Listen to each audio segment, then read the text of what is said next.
Opposition lawyer J.P. Patil, you may proceed. Your honour, ಬೆಳ್ಳಿಗಿರೋದೆಲ್ಲ ಹಾಲಲ್ಲ ಅನ್ನೋ ಒಂದು ಗಾದೆ ಮಾತನ್ನ ನಾವೆಲ್ಲ ಕೇಳಿದ್ವಿ. ಇವತ್ತು ಈ ಸಂದರ್ಭಕ್ಕೆ ಲಾಯರ್ ಭಾರ್ಗವಿ ನ್ಯಾಯಾಲಯದ ಹಾದಿ ತಪ್ಪಿಸಿ ನಮ್ಮ ಮುಂದೆ ನಿಂತಿರೋ ಭಾರ್ಗವಿ LLB ಅವರಿಗೆ ಇದು ತುಂಬಾ ಚೆನ್ನಾಗಿ ಅನ್ವಯಿಸುತ್ತೆ.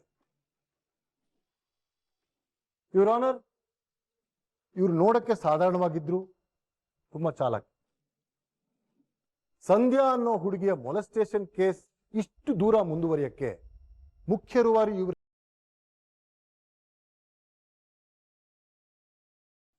ಇವರ ದುಡ್ಡಿನ ಆಸೆಯಿಂದ ಒಂದು ಹುಡುಗಿಯ ಜೀವನವೇ ಸಂಕಷ್ಟದಲ್ಲಿದೆ. ಮಾನಸಿಕ ಚಿಕಿತ್ಸೆ ಪಡೆಯೋ ಮಟ್ಟಕ್ಕೆ ಹೋಗಿದೆ. ಪ್ರತಿ ಸಲ ಇನ್ನೇನು ಸತ್ಯ ಹೊರಗಡೆ ಬರುತ್ತೆ ಅನ್ನೋ ಅಷ್ಟರಲ್ಲಿ ಸಲ್ಲದ ಕಾರಣ ಒಡ್ಡಿ ಕೇಸನ್ನ ಮುಂದುವರಿಸ್ತಾನೆ ಬಂದಿದ್ದಾರೆ.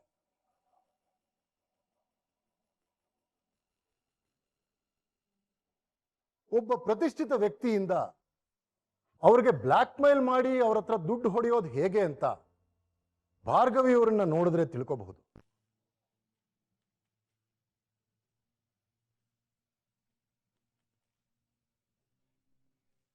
ಸೂಕ್ಷ್ಮವಾಗಿ ಗಮನಿಸಿದ್ರೆ ಯುವರ್ ಆನರ್, ಇವ್ರು ಹೇಳ್ದಾಗೆ ಕಿರುಕುಳ ಕೊಟ್ಟಿರೋ ಸಾಕ್ಷಿ, ಆಡಿದ ಮಾತು ಎಲ್ಲ ಶುದ್ಧ ಸುಳ್ಳು. ವಿಕ್ರಮ್ ಭೂಪತಿ ಅವ್ರ ಮೇಲೆ ಅಪವಾದ ಹಾಕಿದ ಸಾಲದು ಅಂತ ಈಗ ಅವರ ತಾಯಿ ಮೇಲೆ ಅಪವಾದ ಹಾಕಿದ್ದಾರೆ. ಸಾಕ್ಷಿ ಹೇಳಕ್ ಬಂದ ಸಂಧ್ಯಾಳ ಮೇಲೆ ಒತ್ತಡ ಕೊಟ್ಟು ಅವಳು ಮಾನಸಿಕ ಚಿಕಿತ್ಸೆ ತಗೊಳ್ಳೋ ಮಟ್ಟಕ್ಕೆ ಅವಳನ್ನ ಕರ್ಕೊಂಡು ಹೋದ್ರು. ದ ಟ್ರೂತ್ ಇಸ್, ಸಂಧ್ಯಾಗೆ ಯಾರು ಕಿರುಕುಳ ಕೊಟ್ಟಿಲ್ಲ, ಅವಳ ಮೇಲೆ ಅತ್ಯಾಚಾರ ಆಗಿಲ್ಲ, ಅವಳು ಸತ್ತಿಲ್ಲ.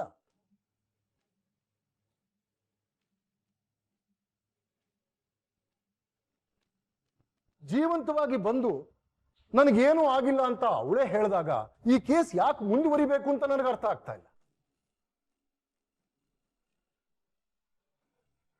ಒಂದು ಕೇಸ್ ಹಿಂದೆ ಅದೆಷ್ಟು ಜನರ ಜೀವನ ನಿರ್ಧಾರ ಆಗುತ್ತೆ ಅಂತ ನಮಗೆಲ್ಲ ಚೆನ್ನಾಗಿ ಗೊತ್ತು. ಇವತ್ತು ಈ ನಾಟಕಕ್ಕೆ ಅಂತ್ಯ ಹಾಡಲೇಬೇಕು. ಇವರ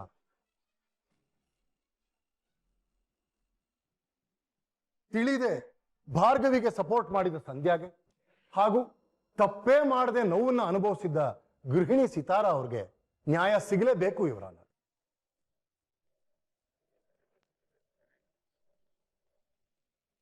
ಎಲ್ಲರ ಸಮಯ, ಮುಖ್ಯವಾಗಿ ನ್ಯಾಯಾಲಯದ ಸಮಯವನ್ನು ವ್ಯರ್ಥ ಮಾಡಿ ಬ್ಲಾಕ್ ಮೇಲ್ ಮಾಡಿ ವಂಚನೆ ಮಾಡಿ ದುಡ್ಡು ಹೊಡೆಯೋರ್ಗೆ ನಾವು ಖಂಡಿತ ಅವಕಾಶ ಕೊಡಬಾರ್ದು. ಇವರ ಹಾಗಾಗಬೇಕು ಅಂದ್ರೆ ಇವತ್ತಿನ ನಿರ್ಧಾರ ಒಂದು ಮಾದರಿ ಆಗಬೇಕು.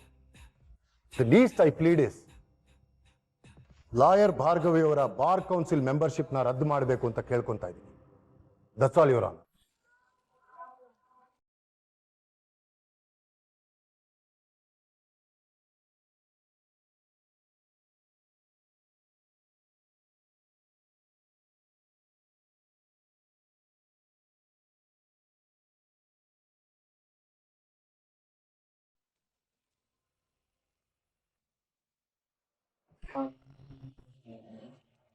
ಇವತ್ತಿಗೆ ನಿನ್ನ ರಮ್ಯಾ ಸಂಧ್ಯಾ ಆಗಿ ಬದುಕ್ತಿರೋ ಅಧ್ಯಾಯ ಮುಗಿಯತ್ತೆ.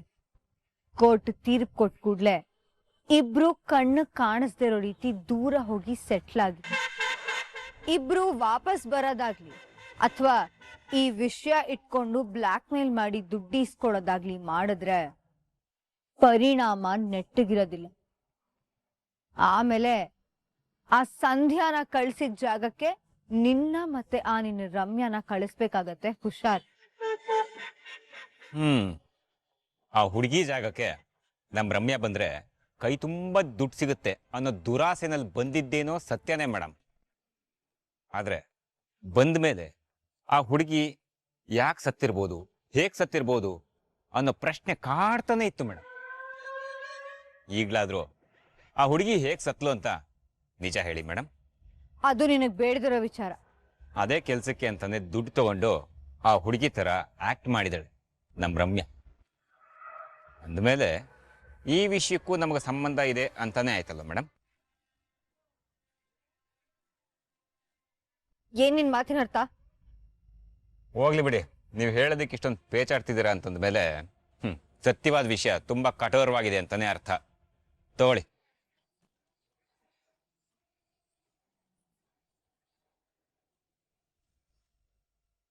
ಇಷ್ಟು ದಿನ ನೀವು ಕೊಟ್ಟ ಅಷ್ಟು ದುಡ್ಡು ಅದ್ರೊಳಗೆ ಇದೆ, ಲೆಕ್ಕ ಮಾಡ್ಕೊಳ್ಳಿ.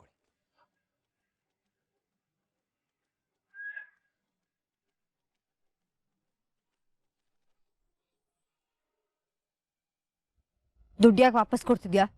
ಊರಿಗೋಗಿ ಒಂದು ಪೆಟ್ಟಿಗೆ ಅಂಗಡಿ ಹಾಕೊಂಡಾದ್ರೂ ಜೀವನ ಮಾಡ್ತೀವಿ ಮೇಡಮ್. ಈ ಮೋಸದ ದುಡ್ಡು ಬೇಡ.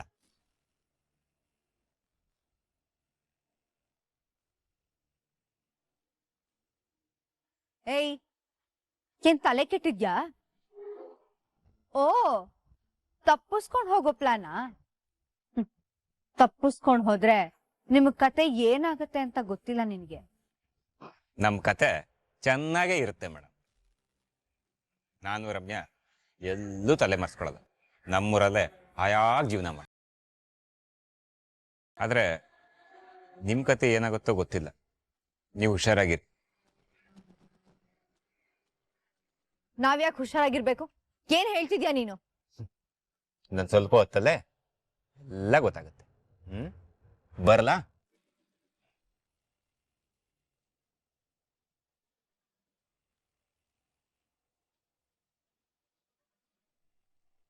ಏನ್ ಹೇಳ್ತಿದ್ದ ನೀನು?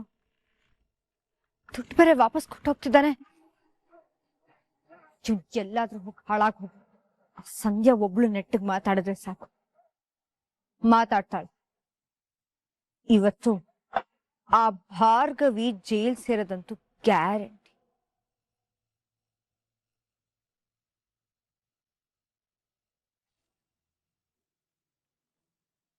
ಅರ್ಜುನ್ ಸರ್, ಇನ್ನೂ ಕಾಲ ಮಿಂಚಿಲ್ಲ, ನೀವು ಈ ಕಡೆ ಬಂದ್ಬಿಡಿ. ಹೌದು, ಇನ್ನೂ ಕಾಲ ಮಿಂಚಿಲ್ಲ. ನಿಮ್ ತಪ್ಪನ್ನ ಸರಿಪಡಿಸ್ಕೊಂಡು ಈ ಕಡೆ ಬಂದ್ಬಿಡಿ. Defence lawyer Arjun Patil, you may proceed.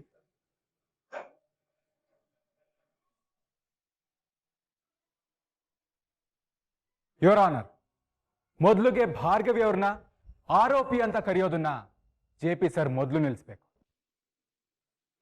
ತಪ್ಪು ಸಾಬೀತಾಗದೆ ಒಬ್ಬರ ಮಾನಹಾನಿ ಮಾಡೋದು ತಪ್ಪು.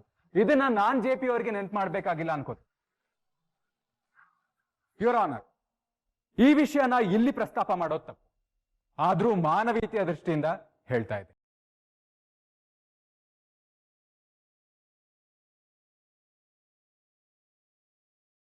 ಇಲ್ಲಿ ನಿಂತಿರೋ ವ್ಯಕ್ತಿ ನಾನು ಹೇಳ್ತೀನಿ. ಅಂದ್ರೆ ಮಾನ್ಯ ಜೆಪಿ ಸರ್ ಅವರ ಸೊಸೆ.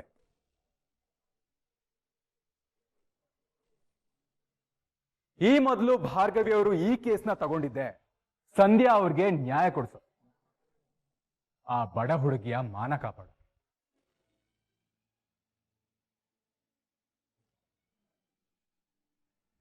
ಈ ಕೇಸ್ ಇಷ್ಟು ಮುಂದುವರೆದ್ರು ತನ್ನ ಪ್ರಾಣನ ಒತ್ತೆ ಇಟ್ಟು ಇಷ್ಟೆಲ್ಲ ಅವಮಾನವನ್ನ ಸಹಿಸಿಕೊಂಡು ತನ್ನ ಮನೆಯವ್ರನ್ನೂ ಎದುರಾಕೊಂಡು ಸಂಧ್ಯಾ ಪರ ಹೋರಾಡ್ತಿದೆ. ಇದರಲ್ಲಿ ಇವ್ರ ಸ್ವಾರ್ಥ ಏನಿದೆ ಮಹಾಸ್ವಾಮಿ? Objection your honour. ಕೇಸಿಗೆ ಸಂಬಂಧಪಟ್ಟಷ್ಟೇ ಮಾತಾಡಬೇಕು. ಅದು ಬಿಟ್ಟು ಸಿಂಪತಿ ಪಡ್ಕೊಳ್ಳೋ ಪ್ರಯತ್ನ ಮಾಡಬಾರ್ದು ಅಂತ ನನ್ನ ಲರ್ನೆಡ್ ಫ್ರೆಂಡ್ ನ ಕೇಳ್ಕೊತೀನಿ. ಹೌದು, ನೀವು ಕೇಸಿಗೆ ಸಂಬಂಧಪಟ್ಟ ವಿಷಯ ಮಾತ್ರ ಮಾತಾಡಿ. ಖಂಡಿತ ಯುವರ್ ಆನರ್.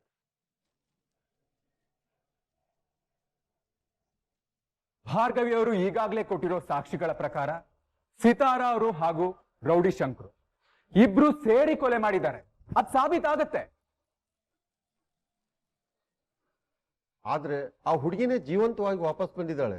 ಇದಕ್ಕೇನ್ ಹೇಳ್ತೀರಾ? ಮಹಾಸ್ವಾಮಿ, ಸಂಧ್ಯಾ ಅವ್ರನ್ನ ಮರು ವಿಚಾರಣೆ ಮಾಡೋದಕ್ಕೆ ಅವಕಾಶ ಕೊಡ್ಬೇಕಾಗಿ ಕೇಳ್ಕೊತಿದ್ದೀನಿ. Objection your honour. ಪದೇ ಪದೇ ಇವ್ರನ್ನ ವಿಚಾರಣೆ ಮಾಡಿ ಇವರಿಗೆ ಮಾನಸಿಕ ಒತ್ತಡ ಕೊಡಬಾರ್ದು ಅಂತ ಕೇಳ್ಕೊತೀನಿ. ಭಯ ಪಡ್ಬೇಡಿ ಸರ್, ಅವ್ರನ್ನ ಹೆದರ್ಸೋ ಬೆದರ್ಸೋ ಮಾತುಕತೆ ಇಲ್ಲಿ ನಡೆಯಲ್ಲ. ಮಹಾಸ್ವಾಮಿಗಳೇ, ಗೌರವಯುತವಾಗಿ ಮರು ವಿಚಾರಣೆ ಮಾಡಲಾಗುತ್ತೆ.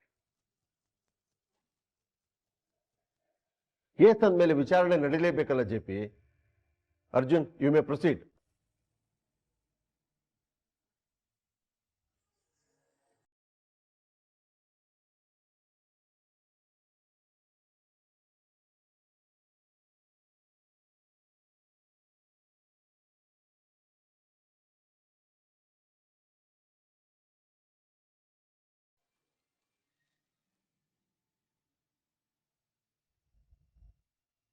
ಏನಿಲ್ಲ ಮೇಡಮ್, ಜಗತ್ತಲ್ಲಿ ನೋಡೋದಕ್ಕೆ ಒಂದೇ ತರ 7 ಜನ ಇರ್ತಾರೆ, ಆದ್ರೆ ಹೆಸರುಗಳು ಬೇರೆ ಇರುತ್ತೆ. ಈ ಮಾತನ್ನ ನೀವು ನಂಬ್ತೀರಾ?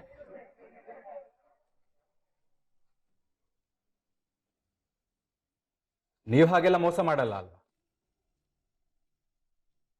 ಮಾಡಲ್ಲ ಬಿಡಿ, ನೀವು ಮಾಡಲ್ಲ. ಸರಿ, ವಿಕ್ಕಿ ಹತ್ರ ದುಡ್ಡು ವಸೂಲ್ ಮಾಡಕ್ಕೆ ಭಾರ್ಗವಿ ನಿಮ್ಮನ್ನ ಬಳಸ್ಕೊಂಡ್ರು ಅಲ್ವಾ? ಹೌದು. ಇದಕ್ಕೂ ಮುಂಚೆ ನೀವು ವಿಕ್ಕಿ ಜೊತೆ ಹಸೆಮಣೆ ಏರಿದ್ರಿ ಅಲ್ವಾ? ಆದ್ರೆ ಆ ಮದ್ವೆ ನಿಂತು ಹೋಯ್ತು. ಆವಾಗ ದುಡ್ಡುಗೋಸ್ಕರ ವಿಕ್ಕಿನ ಮದ್ವೆ ಆಗಕ್ ಹೋಗಿದ್ರ ಅಥವಾ ಪ್ರೀತಿಯಿಂದ ವಿಕ್ಕಿನ ಮದ್ವೆ ಆಗಕ್ ಹೋಗಿದ್ರಾ?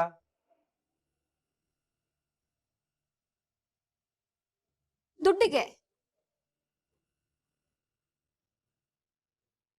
ಅಂದ್ರೆ ದುಡ್ಡು ತಗೊಂಡ್ರ? ಅಲ್ಲಲ್ಲ, ಪ್ರೀತಿಯಿಂದ ಮದ್ವೆ ಆಗೋಕ್ ಹೊರಟಿದ್ದೆ.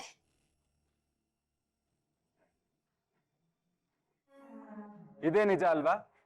ಪ್ರೀತಿಯಿಂದಾನೇ ಒಪ್ಕೊಂಡ್ರಿ? ಹೌದು. ಸರಿ, ನೀವು ಪ್ರೀತಿಸಿರೋ ಹುಡುಗನ ಹತ್ರ ದುಡ್ಡಿಸ್ಕೊಳಕ್ಕೆ ಭಾರ್ಗವಿ ಯಾಕೆ ಸಂಚ್ ಮಾಡ್ಬೇಕು? ಆ ಸಂಚಿಗೆ ನೀವ್ಯಾಕೆ ಅವ್ರಿಗೆ ಹೆಲ್ಪ್ ಮಾಡ್ಬೇಕು? ವಿಕ್ಕಿ ಹೇಳಿ ಕೇಳಿ ಶ್ರೀಮಂತರ ಮನೆ ಹುಡುಗ, ನೀವು ದುಡ್ಡು ಕೇಳಿದ್ರೆ ಅವನೇ ಕೊಡ್ತಿದ್ದ ಅಲ್ವಾ? ಪ್ರೀತಿಯಿಂದ.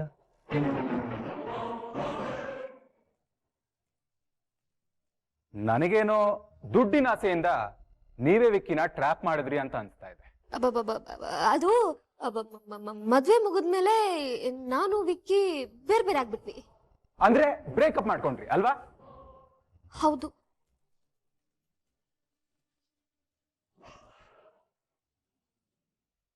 ಮತ್ತೆ ಅವತ್ತು 18ರ ರಾತ್ರಿಯ CCTV ಫುಟೇಜ್ ಬಗ್ಗೆ ಕೇಳಿದಾಗ ನೀವು ವಿಕ್ಕಿ ಕ್ಲೋಸ್ ಇದ್ದೀರಾ, ಅವ್ರ ಬಳಿ ನಿಮ್ಮ ರಕ್ಷಣೆಗೆ ಹೋದ್ರಿ ಅಂತ ಅಂದ್ರಿ. ಸರ್ ಇದು ಎಲ್ಗೋಗ್ಬಿಡುತ್ತೆ ನಂಗೆ ಗೊತ್ತಿಲ್ಲ. ಆ ಹುಡುಗಿ ತುಂಬಾ ತಬ್ಬಿ ಬಗ್ತಿದ್ದಾಳೆ ಸರ್. ಅದು ಅವತ್ತು ನಾನು ಅಲ್ಲಿ. ಹೇಳಿ ಮೇಡಮ್, ಅಂದ್ರೋ ಇಲ್ವೋ? ದುಡ್ಡು ದುಡ್ಡು ಅಂತ ಹಿಂದೆ ಬಿದ್ದವರು ನೀವು ನಿಜವಾಗ್ಲೂ ಸಂಧ್ಯಾ ಅನ್ನೋ ಅನುಮಾನ ನನ್ನ ಕಾಡ್ತಾ ಇದೆ.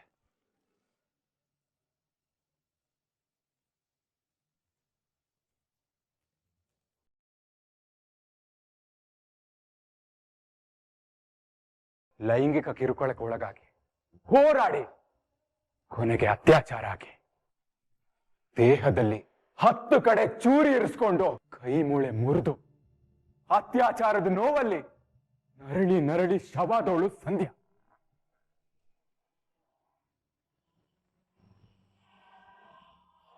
ದುಡ್ಡಿನಾಸೆಗೆ ಆ ಮುಗ್ಧ ಹುಡುಗಿ ಜಾಗದಲ್ಲಿ ಬಂದು ನಿಂತ್ಕೊಂಡು ಯಾಕ್ರಿ ನಾಟಕ ಆಡ್ತಿದ್ದೀರಾ? ಹೇಳ್ರಿ, ನೀವು ಸಂಧ್ಯಾನ?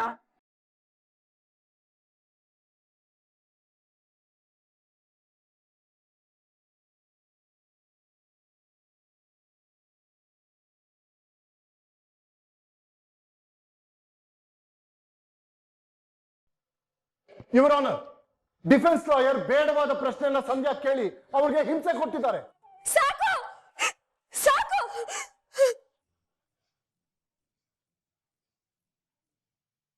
ಹಿಂಸೆ ಕೊಡ್ತಿರೋದು ಅವರಲ್ಲ, JP ಸರ್ ಕಡೆಯವರು ಮತ್ತೆ ಶಕ್ತಿ ಪ್ರಸಾದ್ ಅವರು.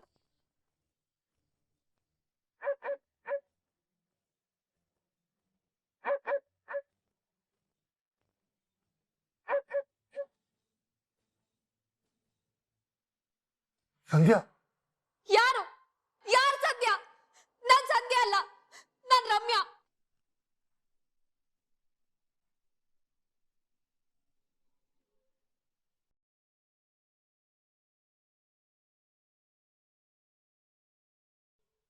ಅಕ್ಕ ಅಕ್ಕ ಇಲ್ಲಿ ನೋಡಿ, ನನ್ ಸರ ಎಲ್ಲಿತ್ತು ಸಾಕ್ಷಿ? ಇದು ಬೃಂದಾನೇ ತಗೊಂಡಿದ್ದು, ನನಗೆ ಗೊತ್ತಿತ್ತು. ಇಲ್ಲ ಅಕ್ಕ, ಮತ್ತೆ ಆ ರಮ್ಯಾ ತಗೊಂಡಿದ್ಲು ಅಕ್ಕ. ರಮ್ಯಾನ? ರಮ್ಯಾ ಅಂತ ನಮ್ಮನೆಯಲ್ಲಿ ಯಾರಿದ್ದಾರೆ ಸಾಕ್ಷಿ? ಅಕ್ಕ, ಆ ಬೃಂದ ನಮ್ಮನ್ನ ಯಾಮಾರಿಸ್ಬಿಟ್ಟಿದ್ದಾಳೆ ಅಕ್ಕ. ಏನ್ ಹೇಳ್ತಾ ಇದ್ಯಾ? ಏನಾಯ್ತು? ಮತ್ತೆ ಏನಾದ್ರು ಹೊಸ ಎಡವಟ್ ಮಾಡಿದಾಳಾ? ಸಂಧ್ಯಾ ಅಂತ ಒಂದು ಹುಡುಗಿ ನಮ್ಮನೆ ಕರ್ಕೊಂಬಂದ್ಲಲ್ಲ, ಅವಳು ಸಂಧ್ಯಾನೇ ಅಲ್ಲ ಅಕ್ಕ, ರಮ್ಯಾ.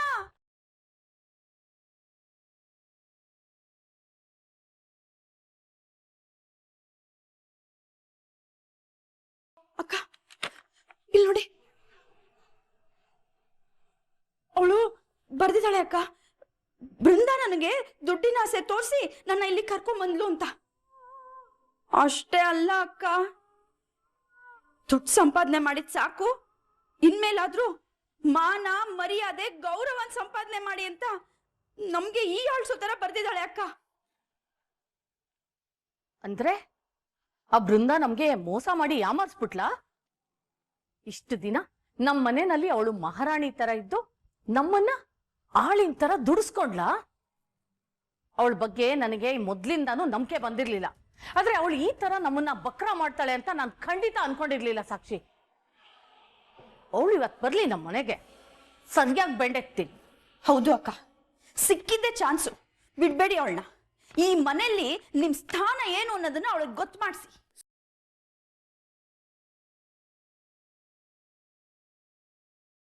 ಏನ್ ಹೇಳ್ತಾ ಇದೀಮ್ಮ? ಕೋರ್ಟಲ್ಲಿ ತಮಾಷೆ ಮಾಡ್ತಾ ಇದೀಯಾ? ಇಷ್ಟು ದಿನ ಸಂಧ್ಯಾ ಅಂತ ಇದ್ದಿ, ಈಗ ಸಂಧ್ಯಾನೇ ಅಲ್ಲ ಅಂತ ಇದೀಯಾ? ಇಷ್ಟು ದಿನ ನಾನು ಹೇಳಿದ್ದೆಲ್ಲ ಸುಳ್ಳು ಮಹಾಸ್ವಾಮಿ, ಆದ್ರೆ ಇವಾಗ ನಾನು ಹೇಳ್ತಿರೋದೆಲ್ಲ ನಿಜ.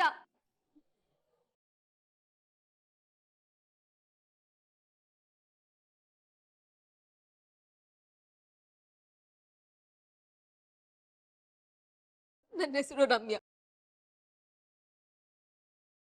ನಂಗೆ ಈ ಕೇಸ್ ಬಗ್ಗೆ, ಇಲ್ಲಿವರೆಗೂ ಏನ್ ನಡೆದಿದೆ ಅನ್ನೋದ್ರ ಬಗ್ಗೆ ಏನು ಗೊತ್ತಿಲ್ಲ.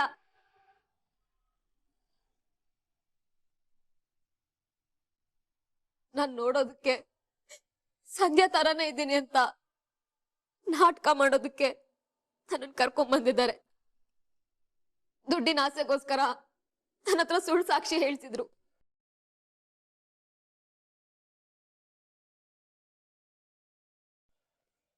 ಮಹಾಸ್ವಾಮಿ, ಸಂಧ್ಯಾಗೆ ಪೆಟ್ಟು ಬಿದ್ದು ಎಲ್ಲ ಮರ್ತು ಹೋಗಿದ್ದಾಳೆ, ಅದಕ್ಕೆ ಏನೇನೋ ಹೇಳ್ತಿದ್ದಾಳೆ.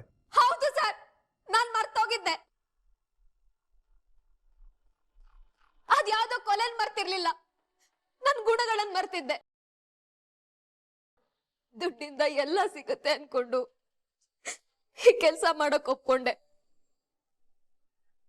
ಆದ್ರೆ ಆ ತಾಯಿ ಕಣ್ಣೀರ್ ನೋಡಿ, ಯಾವ್ದೋ ಹುಡುಗಿಗೆ ನ್ಯಾಯ ಕೊಡ್ಸೋದಕ್ಕೆ ಕಷ್ಟಪಡ್ತಿರೋ ಭಾರ್ಗವಿ ಅಕ್ಕನ್ ನೋಡಿ ನನ್ ಕಣ್ ತೆರೀತು. ನಾನು ಎಂತ ದೊಡ್ಡ ತಪ್ಪು ಮಾಡ್ತಿದ್ದೆ ಅಂತ ನನಗೆ ಅರ್ಥ ಆಯ್ತು. ಇವ್ರುಗಳು ಕೊಡೋ ದುಡ್ಡಿಂದ ಜೀವನ ಸರಿ ಹೋಗುತ್ತೆ, ಆದ್ರೆ ಆ ದುಡ್ಡಿನ ದುರಾಸೆಯಲ್ಲಿ ಪಾಪ ಸತ್ತಿರೋ ಸಂಧ್ಯನ್ ಮಾನ ಹರಾಜಾಗ್ತಿದ್ದೀನಿ ಅನ್ನೋದು ನಂಗೆ ಅರ್ಥನೇ ಆಗ್ಲಿಲ್ಲ ಮಹಾಸ್ವಾಮಿ.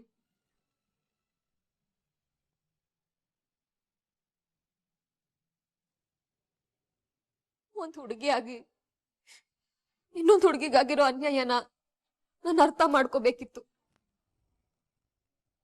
ನೀವೇನ್ ಶಿಕ್ಷೆ ಕೊಟ್ರು ನನಗ್ ಬೇಜಾರಿಲ್ಲ ಮಹಾಸ್ವಾಮಿ, ಆದ್ರೆ ಅಷ್ಟೆಲ್ಲ ನೋವು ತಿಂದು ಸತ್ತೋಗಿರೋ ಸಂಧ್ಯನಿಗೆ ನ್ಯಾಯ ಸಿಗ್ಲಿ.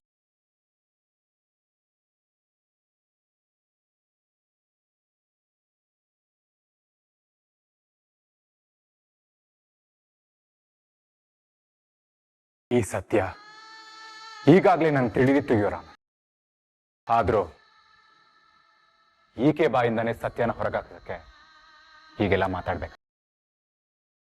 ಜೆ ಪಿ, ಏನಿದೆಲ್ಲ? ಭಾರ್ಗವಿ ಮೇಲೆ ಅಪವಾದ ಹೊರಿಸಿ ನೀವೇ ಅನ್ಯಾಯ ಮಾಡ್ತಾ ಇದ್ದೀರಾ?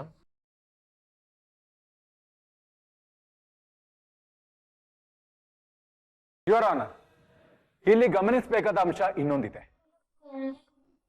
ಇವರು ಸಂಧ್ಯಾ ಅಲ್ಲ, ರಮ್ಯಾ ಅಂದ್ಮೇಲೆ ನಿಜವಾದ ಸಂಧ್ಯಾನ ಯಾರು ಕೊಂದಿದ್ದು ಅನ್ನೋ ಪ್ರಶ್ನೆ ಉಳಿದಿದೆ. ಅದನ್ನ ಒಪ್ಕೊಳ್ಳೋದಕ್ಕೆ ಒಬ್ರು ರೆಡಿನೂ ಇದ್ದಾರೆ. ಯುವರ್ ಆನರ್, ಶಂಕ್ರು ಅವ್ರನ್ನ ಕಟಕಟೆ ಕರೆಸ್ಬೇಕು ಅಂತ ಕೇಳ್ಕೊತಾ ಇದ್ದೀನಿ.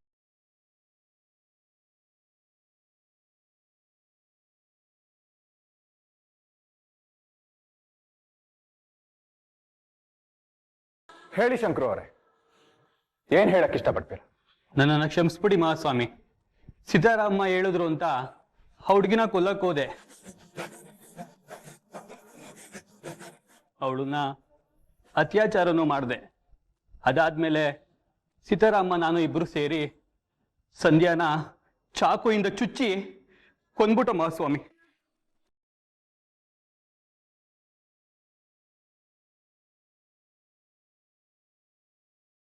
ಅಂದ್ರೆ ಸಂಧ್ಯಾಳ ಮೇಲೆ ಸಿತಾರ ಅವರು ಹಲ್ಲೆ ಮಾಡಿದಾರ? ಹೌದು.